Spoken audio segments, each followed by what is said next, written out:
defining thought leadership is a tricky animal because it's so many different things all at once. It's a strategy. It's a type of content that's informational and focused on really advancing a point of view. In a lot of ways, it's also a brand principle. What does it really mean to be a thought leader in B2B? That's what we're here to find out. This is the Notorious Thought Leader, a podcast for B2B marketers who want to generate demand by creating content that builds credibility and thought leadership. In each episode, Erin Balsa helps demystify thought leadership and uncovers how companies are using thought leadership to generate demand. Let's get started.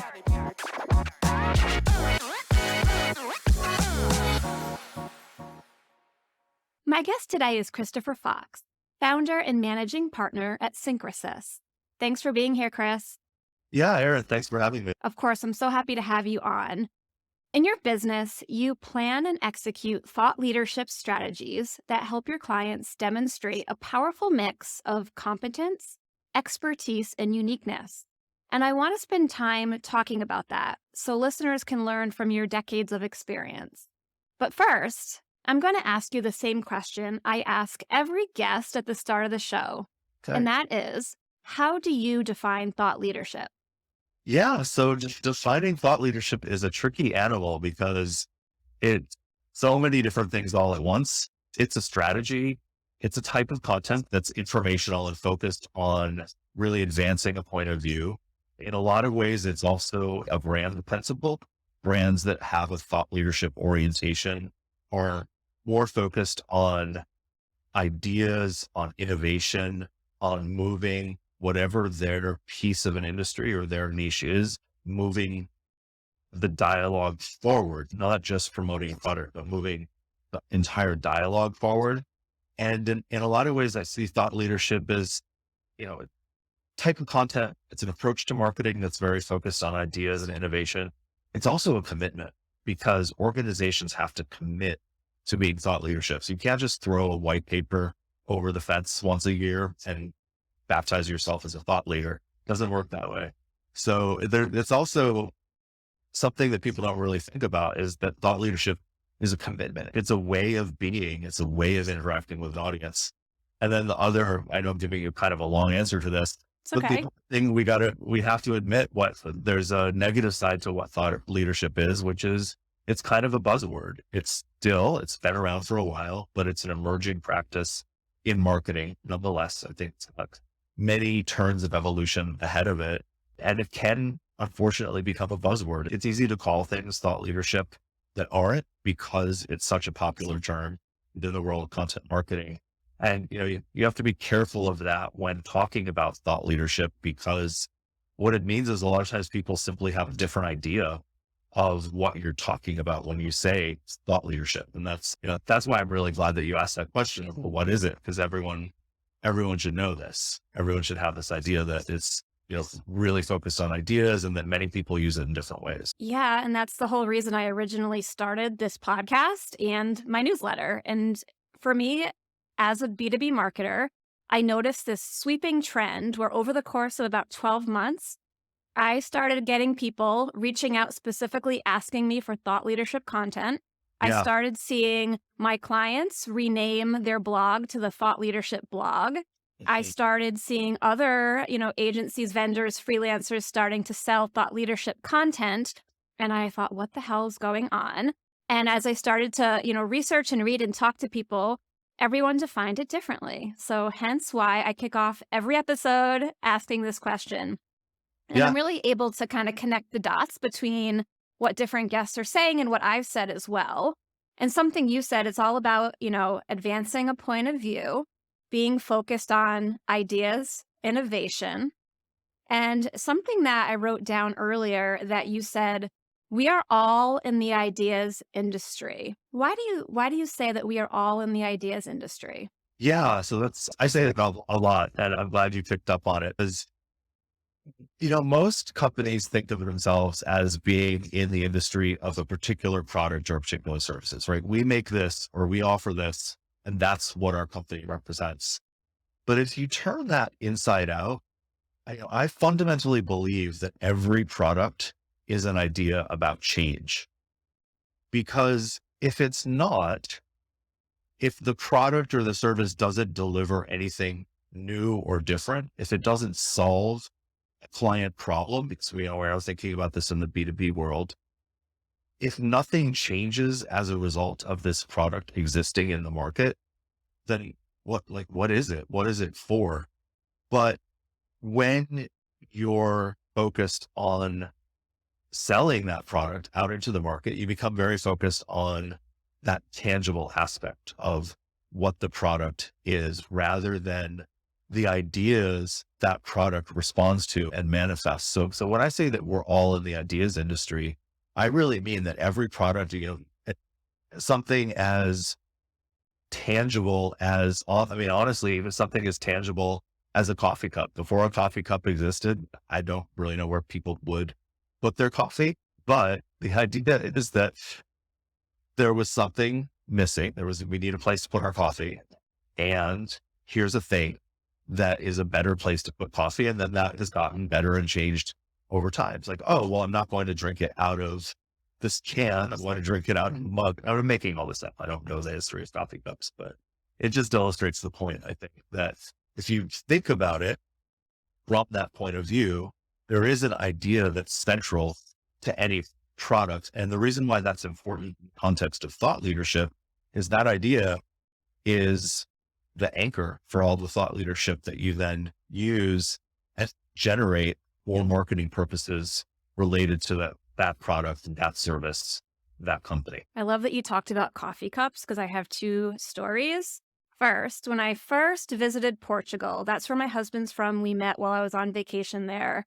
But I was there alone and, I'm from Boston. We have a Dunkin' Donuts on every corner and we always get our coffee to go. And I remember I walked into a little cafe where people aren't even sitting down. They're standing at the counter drinking their espresso. And I'm like, hey, can I get a coffee to go? Like a dummy, like a dumb American. And they're like, sure, because they're so great there. They're just trying to accommodate me. But nobody in Portugal gets coffee to go. So they took this little paper cup and they put another paper cup inside of it. And then they put my hot coffee in there, put a piece of like saran wrap and an elastic band to try to hold it in place. I couldn't even make it back to the hotel like 3 doors down. It was burning my hands and it was like spilling everywhere. So I'm sure that was, what life was like back before they invented coffee cups. Thank God they did. Right. Speaking of innovation within coffee cups, one of my former colleagues, his name's Anuj, he went on to go work at this company called Jamber, and they innovated coffee cups or coffee mugs for people with arthritis and people that have a hard time gripping a traditional coffee cup. My mom has MS, and it's really hard for her to hold a coffee cup. Their whole idea was that one size coffee cups do not fit all. Certain people with different mobility issues as they're aging can't hold a coffee cup. So their whole, thesis is that, coffee cups are not one size fits all. And talking about how that kind of big idea or that unique point of view not only informs your product development, but also your content. Just think of all the different kinds of not only educational content, but really thought leadership on why this is this way. Like, how come we're in I think when they launched, it might've been like 2020. How come we're in the year 2020 and we can't find coffee cups that my mom can hold without hurting her hand or spilling her coffee, right? It just kind of goes from there. Right. Yeah. That's really that answer. First of all, one great thought leadership topic is how did we get here? Why are things the way they are? Why do they need to be better? That's kind of the other leg of that kind of thought leadership. And it's, coffee cups are a great way to talk about it because it seems so contradictory to say a coffee cup as an idea. It seems like very abstract and very philosophical, but it's actually true. And it's a lot easier to conceptualize in the areas where I work. So the work that Syncresis does is 100% in the sector that we call financial innovators.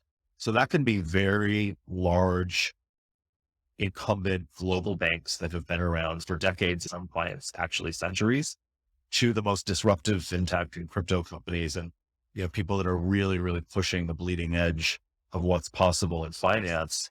but everything they do is also, it's a concrete service that people can use, but it's also an idea about change. It's about something being broken or inefficient or impossible in financial markets, and they want to push things forward.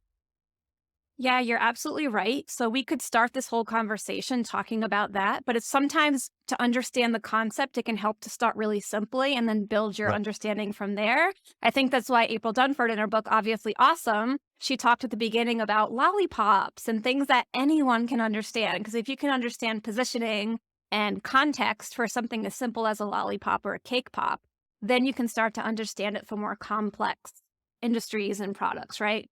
Uh, So speaking of your industry, I'm curious, why did you choose this niche with, major global banks and financial innovators? yeah, it's a combination of intention and coincidence, I guess I would say.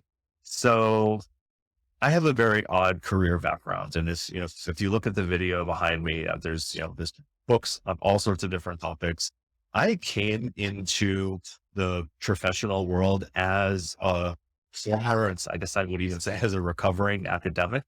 I taught French literature for 2 years at the university level and ran screaming from academia at that point. Realized it was after everything I'd done, getting my doctorate, spending all that time and energy, I don't want to do this. So I stopped doing it. And I took a position in a consulting firm that developed content for it, kind of more internal knowledge management content. It's like, well, what's the next step from literature? I guess content. So started doing the content, then moved on to a different consulting firm that was a little bit more focused on kind of full end-to-end content strategy. And just kind of by nature of the clients that I was working with at that firm, a lot of them were in the area of financial services. They were also in some other industries as well, healthcare, consumer products. When I started Syncresis, I actually said, well, why don't I take all of my knowledge and expertise about these industries and just do it myself? I was working for a company that I was bringing in much more of the business than I represented. It was like one of 60 people bringing in a quarter of the business. Like, wait a minute, there's something wrong here. So I started my own thing and sort of tried to replicate what I'd been doing before. And I realized as I was going, first of all, the financial services stuff is very interesting. It's an innovative area with a lot of complexity, which was intellectually stimulating for me because it's always something new and different and arcane to learn. And I learned while focusing my business that the more I focused in on something really specific, I wasn't eliminating revenue opportunities. I was creating revenue opportunities.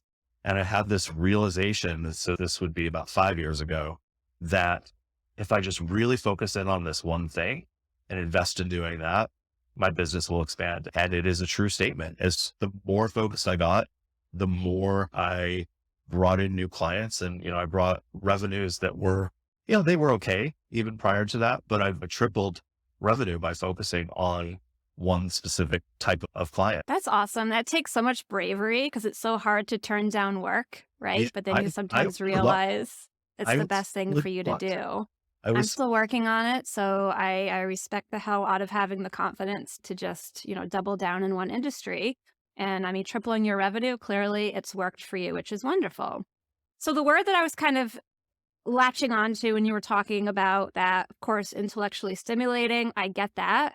Complexity. And I'm curious, what are kind of some of the nuances of doing thought leadership in a complex or highly regulated industry? What are some of the challenges that you encounter? yeah, so that's a great question. There's lots of different facets to that answer. And, that the first thing that I would say, is I think it grounds a lot of the points that I'm going to be making is that, I mean, we all know there's all these stats out there about why high quality thought leadership convinces business decision makers to award business because, they're less interested in being sold to directly.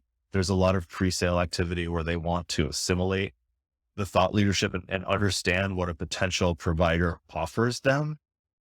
Because of that, there's a huge content glut And very few people actually think that the thought leadership that they're reading is any good. And so kind of taking a long path to answer your question, but the reason why that matters is that it's often because there's this missing connection between the subject matter experts in the business and marketers. Because marketers are very, very strong horizontal experts, right? Like marketers are great at marketing. They are not necessarily great at understanding, let's do some finance stuff. So the inner workings of derivatives or commodity trading or financial regulation, that it's really challenging for a marketer who came up to their skill level and their leadership level through marketing to be able to have that really clear, compelling dialogue with the subject matter expert. And what helps bridge that gap is someone who can speak both languages. And that's what really helps address the complexity. And the many kinds of complexity are, there's technical complexity, because in most cases, there's underlying technology that drives these particular elements of finance. There's business complexity, because you really have to understand what these particular types of assets like derivatives or commodities tick. And then there's also the expertise of knowing, well, what do potential buyers of these services actually need and want? And so having to kind of triangulate between those three things is probably the biggest challenge of doing it. The regulated industry aspect is also important, but I'd put that more at a B level, because the regulation that really constrains content marketing is more about things like product claims or promising returns from a particular type of investment, or I guess I would leave it at that. So those types of things, because thought leadership is more about the ideas and what's happening in the industry, it's actually a little bit insulated from some of those regulatory concerns, which is not to say that legal and compliance don't play a part, because they absolutely do. In a regulated bank, they will review everything before it's sent out to the public or to any kind of audience. But their input is usually much less than if you're doing a product marketing piece, which I have done in the past, and they're all over that. They want to make sure that any claims or product messaging is legally permitted and under the different parameters of regulation. Thought leadership doesn't necessarily need to be that. There's a certain degree of caution, but it's not necessarily a thing. Yeah, I mean, there's so much to unpack there. When I first started content marketing, I was managing a team of 15 writers at a big agency, and I was in charge of the team that wrote for healthcare. I don't know anything about healthcare. I was not qualified. That's an extremely highly regulated industry. Luckily, one of my senior writers had gotten her master's degree in healthcare reporting, so she really did understand the nuances of what you can say and what you can't say.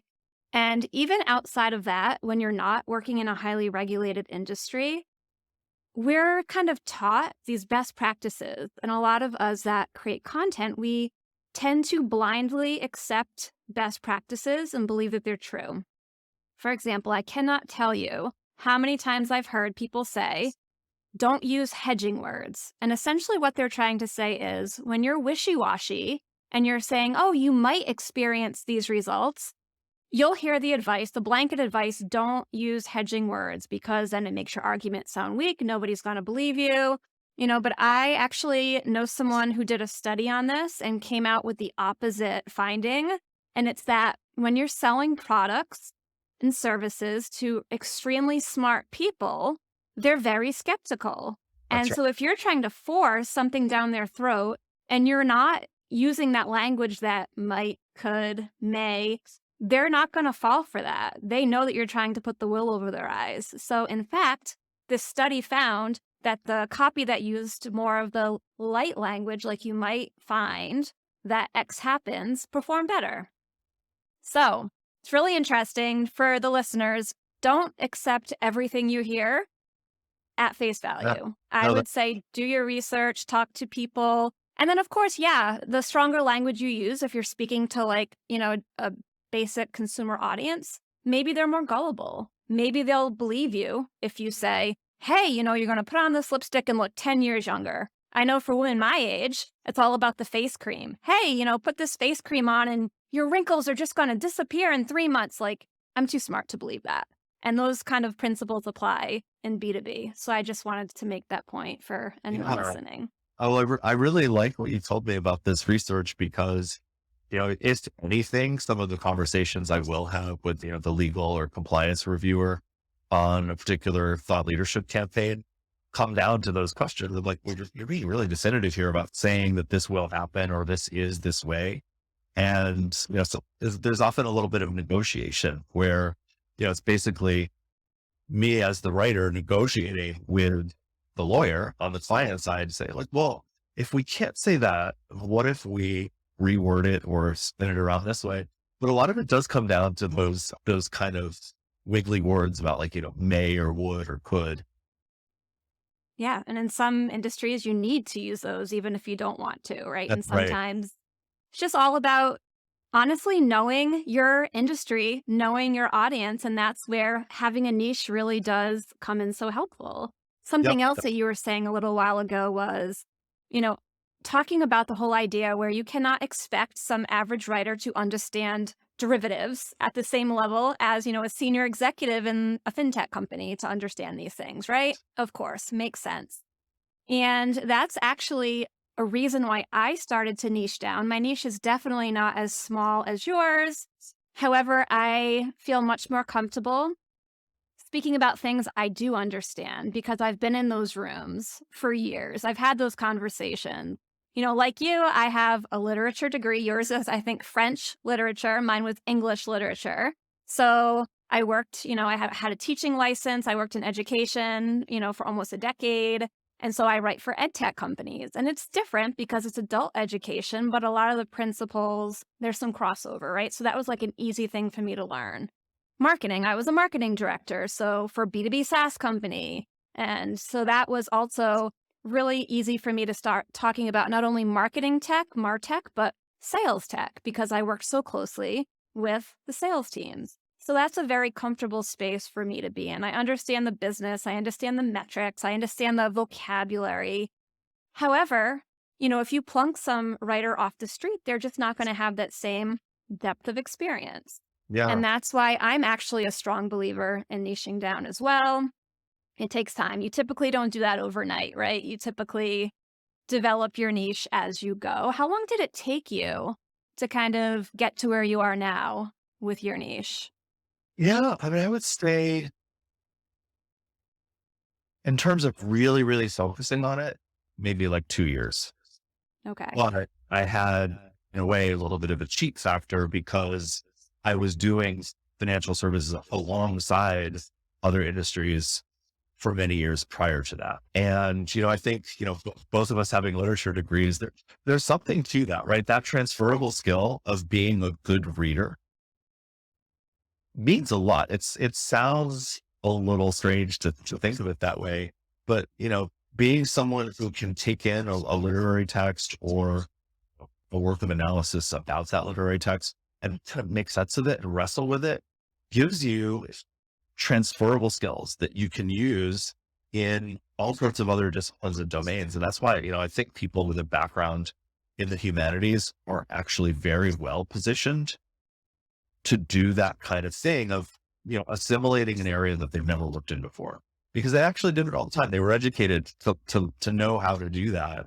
And it's a really transferable skill. I always like working with people who have humanities backgrounds, and not to dismiss people who study business from their undergraduate forward. They also have special skills and knowledge that they bring to the table, but having people with humanities in the mix, I think, is really beneficial. Yeah, I agree. So no matter what, our parents said about that degree being a waste of money, there are lots of transferable skills that translate to content and marketing and thought leadership. So moving the conversation to something that's a bit more tactical. So Before the show, you answered 10 rapid fire yes or no questions, which Right. all guests that have been on the show and are scheduled to come on the show have done. And so far, 75% of the people that I've surveyed had said, yes, all companies, all B2B companies should do thought leadership. But when I asked you, you said no. How come you said no to the question, should all B2B companies do thought leadership? I said no because not all B2B companies have thought leaders on their, and I guess I would say it's kind of a qualified no. I don't think that they should never do thought leadership, but I do think that there are many companies that should not do it now because, building thought leadership takes a lot of development and coaching of those thought leaders. Yes, they have the subject matter expertise, but subject matter expertise and thought leadership are not on this. Being a thought leader is, a way of speaking, a way of communicating, a way of turning your expertise inside out so that it's relevant to decision-making audiences and just seekers of information and knowledge in your space. And if you're not ready to do it, but you've just heard the buzzword, like we were talking before, like, please don't. If you're not ready, you'll stumble all over yourselves. Take that time and invest in identifying really, what are those topics and truly differentiated points where you should be a thought leader. And then, only then, start creating content in a systematic, planful way that moves you forward as a thought leader. Kind of I'm sorry. I didn't mean to cut you off. Could you finish No, your thought before? Okay. So I wanted to double click on that whole differentiation between being a subject matter expert and being a thought leader, because a lot of people have said this, and I agree based on my own definition of thought leadership, which is similar to yours. You had said shaping the conversation. I love that. Or actually, you said moving the dialogue forward, and I had said shaping the conversation. I've had some variation of that, which is all about new, novel, innovative ideas, new frameworks. I talked to Steve Watt the other day from Seismic, and I like the way he phrased it. He said, it's about either showing people a new destination or showing people a new way to reach a familiar destination. And that aligns a lot with my thinking. I really loved the way that he said that. And I think it really aligns too with moving the dialogue forward. So could you give maybe an example of what it might look like to share content as a subject matter expert versus what it might look like to share content as a thought leader? Like, what would that dividing line be?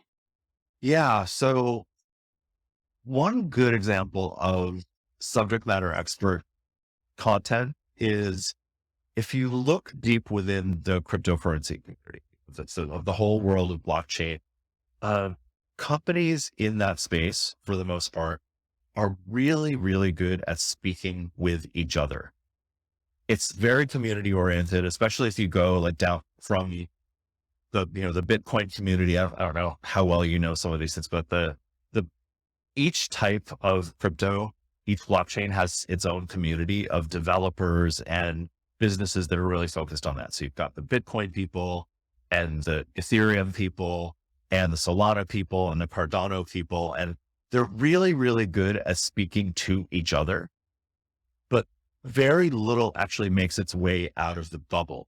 And in the absence of anything substantive, meaningful, that connects with external audiences, it creates this void that can be filled with nonsense, misinformation, distorted expectations, etc. And I know there are a lot of other very hard-headed financial reasons why crypto is having such a bad year. But I would say one of the hidden factors as to why it's been so bad is that subject matter experts in the space were not very good ambassadors to anything outside of their bubble. And therefore, they allowed this kind of cloud of misperceptions to build around them. And ultimately, that's one of the contributing factors to where we are now. So that's an example of subject matter experts speak to each other, right? If I am like a hardcore, like market data professional, I know all about how you get data about different, like let's say different equities. I can talk about forever and ever and ever with someone else who does that and maybe has a different approach or different way of delivering that data or different types of analytics. But now, how do I talk about that with someone who's actually a portfolio manager or a trader that wants to use that market data? They've been doing it the same way for 10 years because that's just how they do it. How do I convince that person that there's a better way to be doing it? That's what the thought leader does. And it's very much of a dialogue because it's the thought leader understands their unique expertise and they understand the points where it's relevant and they understand how to move it forward. The subject matter expert only has the first of those, the expertise. What a great definition. So simple, so well put. I love it. Makes a lot of sense to me. So I'm curious, when you're, sitting down with a prospective customer client and you've determined that they are a good fit for your services, so they are innovative, they fall into your niche, what is the kind of first step that you would take when working with a new company to build out a thought leadership strategy? Where do you begin? Yeah. So the place to begin is drilling down into those ideas. So, looking at their products, their services, their marketing and their business strategy, what are those topics and the points of view within those topics that are truly differentiated? So the beginning of the process is all about having that conversation, pulling those ideas out of them. And also that's one of the additional benefits of being an expert in a niche is I can actually challenge them and say, well, why does that matter? Or why is this different from what whoever said 4 months ago in this thing or whatever it might be? It's partly a discovery process of figuring out what it is, but it's also challenging it and pushing it forward to say, wait a minute, I think you have more of an idea here than you think you have. And let's talk about, does that sound plausible to you? So that process of, doing the idea discovery first. And the other thing in parallel to that is the people discovery. In a larger organization, figuring out who are those right spokespersons? Combination of willingness, temperament, skill in communicating, et cetera. If there are high potential spokespersons that aren't quite ready, what do they need to get there? What kind of coaching, mentoring, training do they need in order to get there? And that's really building the platform for the thought leadership. And then from there, it's pretty easy. And, it starts to get into the area of more traditional content marketing skills to say, all right, well, given all that, how do we actually lay that out into an editorial calendar? What are we publishing when, in which channels, which will go on our blog? How does that impact our social media? Are we going to try to place this in paid media or are we going to seek out earned media and PR quotes? That's how you figure out all the tactics afterward. They're almost, I don't want to say they're irrelevant because they're a big part of my business and they're obviously really meaningful. You have to do it after you plan it, but they're a lot more straightforward.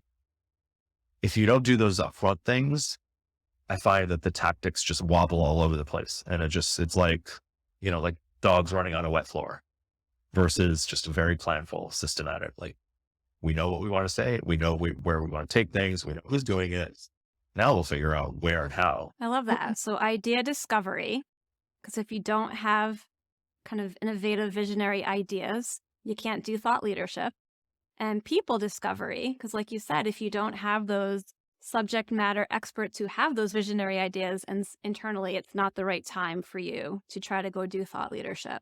That's right. What would you say about a very, very common problem in my experience from what I've seen and heard? It's really tough because a lot of times that visionary person tends to be in the C-suite and tends to be extremely busy because they're traveling, they're always on calls with clients. Where do you, or how do you approach that? Because you know that you need this person to be kind of the, as you phrased it, spokesperson. How do you go about working with someone who's resistant? Yeah. So I guess there's a few ways of answering that question. So one of them is you really need to convince that person that the amount of effort they need to put in is worth it. So sometimes it's just using, all of those stats about why thought leadership actually helps drive sales and, just making that case for them. It's also a little bit of almost like therapy of figuring out like, well, what really makes them tick, right? If they're resistant to being a thought leader, is it because they're worried about the time commitment?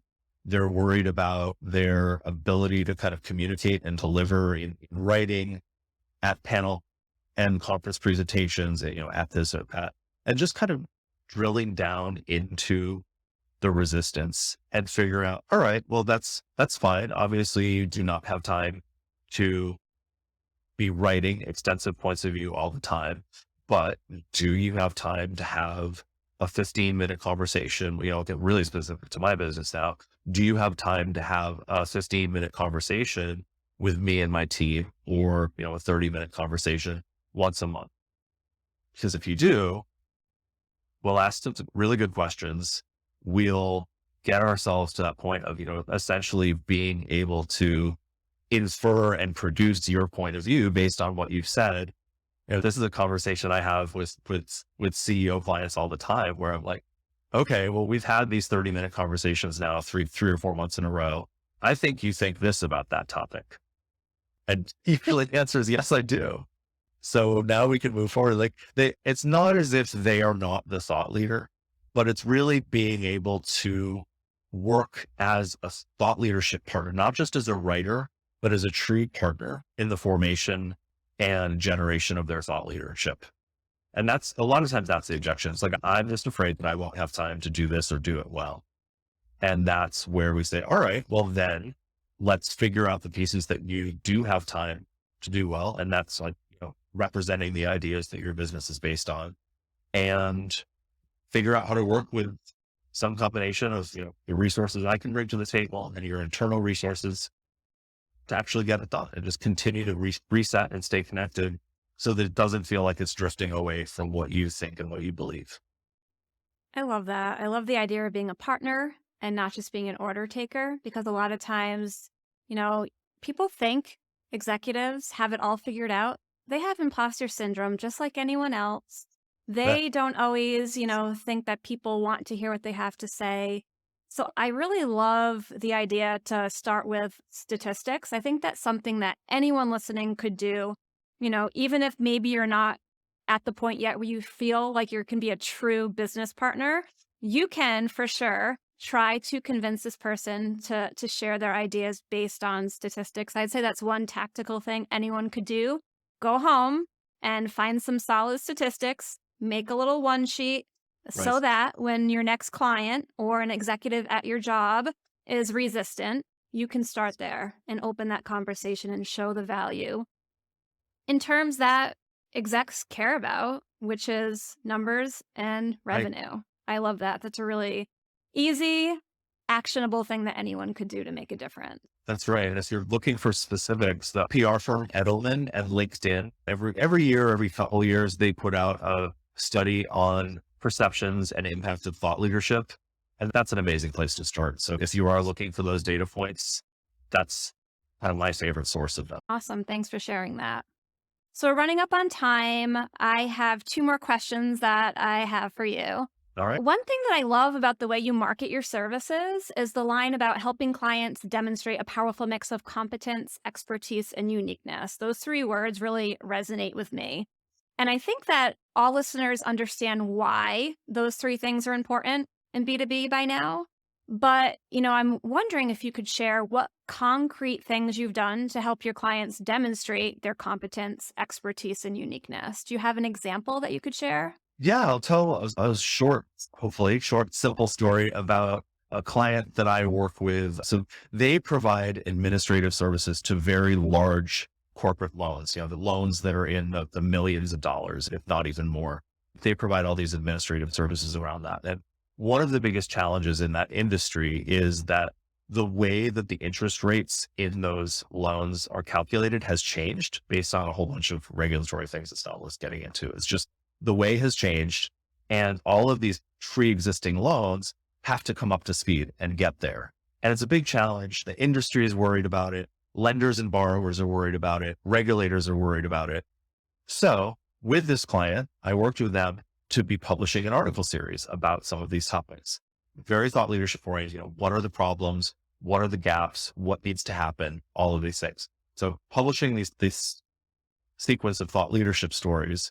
Well, what happened? One thing that happened is that regulators reached out to my client, not to punish them, but to say, we need your help. We need your input. We need you to be part of this working group to help solve these problems, because clearly you have a point of view about that. And I think that's a really clear testament to the kind of impact. Has it helped them generate sales and start conversations with new clients or re-up conversations with existing clients? Yes, but also the level of impact that it's had. Like, now they are in a position to participate in the actual solution to the problem, which is, requires a lot of moving parts. That's a great example. I like that a lot. I'm curious, for that specific campaign, what format did you use for the content? Were these articles? Were these videos? Articles. And do you tend to have a preferred format for sharing ideas, or does that vary from company to company? It varies from company to company. I do think that text and writing are very important to it for a lot of reasons. A video is great, but like, when and how does someone have 30 or 60 minutes to sit down and internalize a video? If that's the only piece of the strategy, you're really asking a lot of your audience. But if you're developing kind of short snapshot content, and then there's maybe some videos that support it, and some good infographics that get like kind of the main points across or some of the supporting data across. And there's also, additional social media and maybe micro blogs and all of the different things. I describe that as a content swarm, right? Because there's just all these different pieces flying around. And then all those bees come out and they bring the honey back to the hive. I love that. I love talking to smart people and thinking about how they conceptualize content. Ashley from Atlassian, she was my first guest on the show, and she talks about content as a playground. So it's less about controlling the journey and pushing people through a linear funnel, and more about having all sorts of interesting content available so that people can navigate on their own, which matches really the way that buyers today like to buy and do their own self-discovery. So we are actually up on time. If people want to connect with you and follow you, what's the best way that they can do that? Yeah. So I am a big and active user on LinkedIn. So you can find me as Christopher Fox, managing partner of Syncresis on LinkedIn. That's probably the best way. You can also email me at christopher.fox@syncresis.com, but LinkedIn is a guarantee. Plus that way I get to see what you're doing as well. Awesome. And I will be sure to link to your profile and to your business website in the show notes. So Chris, thank you so much for coming on. This has been such a great conversation. I really appreciate your time. Yeah, thank you. I really enjoyed it. I could keep going for hours. This has been a really fun discussion. So I appreciate having the opportunity to be here with you. Yeah, thanks again. Hope you have a great day. You too. Take care. Thanks for joining us on this episode of the Notorious Thought Leader. If you're looking for more stories from marketers who are generating demand from thought leadership, then visit us at motionagency.io/notorious. See you next time.